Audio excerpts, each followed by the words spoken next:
Ahmedabad corporation વેપારીઓ પાસેથી વેરો વસૂલવામાં ભેદભાવ રાખતી હોવાનો આક્ષેપ કરીને અમદાવાદ વેપારી મહાસંગઠને વિરોધ કર્યો છે। આ મુદ્દે ગુજરાત ચેમ્બર ઓફ કોમર્સ દ્વારા પણ કોર્પોરેશનને લેટર લખવામાં આવ્યો છે। આક્ષેપ પ્રમાણે ભાડુઆત પાસેથી 1.5 અને 2 ગણો ટેક્સ વસૂલાય છે।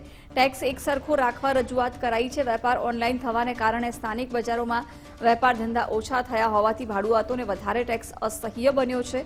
ભાડાની દુકાન રાખનારા વેપારીઓ પાસેથી 1.5 ટેક્સ લેવાય છે। આ સ્થિતિમાં વેપારીઓને આર્થિક રીતે સરકાર તરફથી મદદ મળવી જરૂરી હોવાથી રાજ્ય સરકાર અને અમદાવાદ મ્યુનિસિપલ કોર્પોરેશનને લેખિત રજૂઆત કરવામાં આવી છે।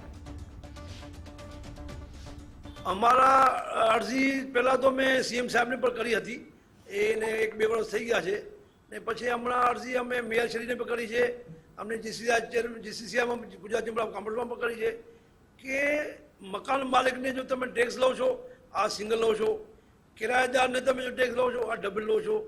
કિરાયેદાર બીજા ગરીબ માણસ છે, એને પૈસા ના હોય ત્યારે મકાન ભાડે લેતો હોય યા દુકાન લેતો હોય યા એ પૈસા વ્યાજથી લઈ ધંધો करतो હોય, बैंक में लोन लेते हुए, अब इन्हें વધારે माल पर भी ब्याज भी नहीं।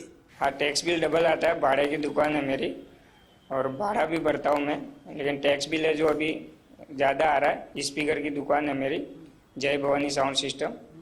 इसके लिए सरकार से निवेदन है कि थोड़ा टैक्स कम करें।